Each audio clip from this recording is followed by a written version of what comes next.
çiçek getirdim sana. Yaman Bey bırakmamı söyledi. Sağ ol Neslihan. Rica ederim. Ya bu arada o kadar şanslısın ki. Niye öyle dedin? Yaman Bey dışarıya karşı son derece sert. Böyle otoriter ama sana gelince bütün yelkenleri suya indiriyor. Seni mutlu edebilmek için elinden geleni yapıyor. Hiç tahmin etmezdim onun bu kadar romantik biri olabileceğini. Dün gece neydi o halleri öyle? Mumlar falan. Evet, dediğin gibi gerçekten. Dışarıdan çok sert görünüyor ama aslında öyle değil. Ay, inşallah benim de seninki gibi bir evliliğim olur. İnşallah Neslihan. İnşallah sen de çok mutlu olursun. Bu arada ben birazdan Sultanalay'a gideceğim. Eve yardım için. Çıkmadan bir isteğin var mı?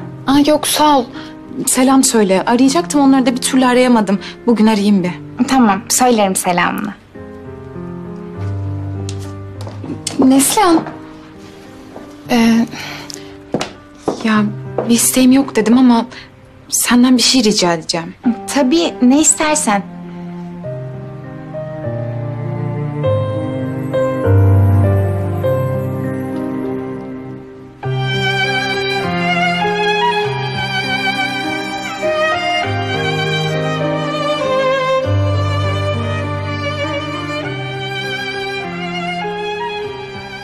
Neslihan, nereye götürüyorsun onları?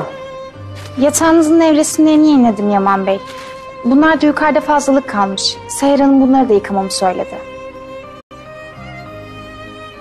Siz bir şey mi diyecektiniz? Yok, gidebilirsin.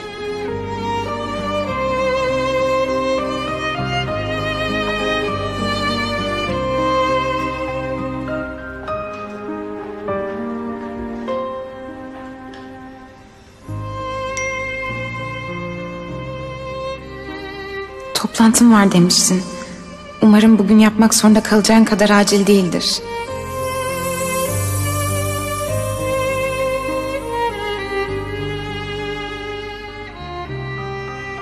Dediğim gibi, nasıl istersen öyle olur.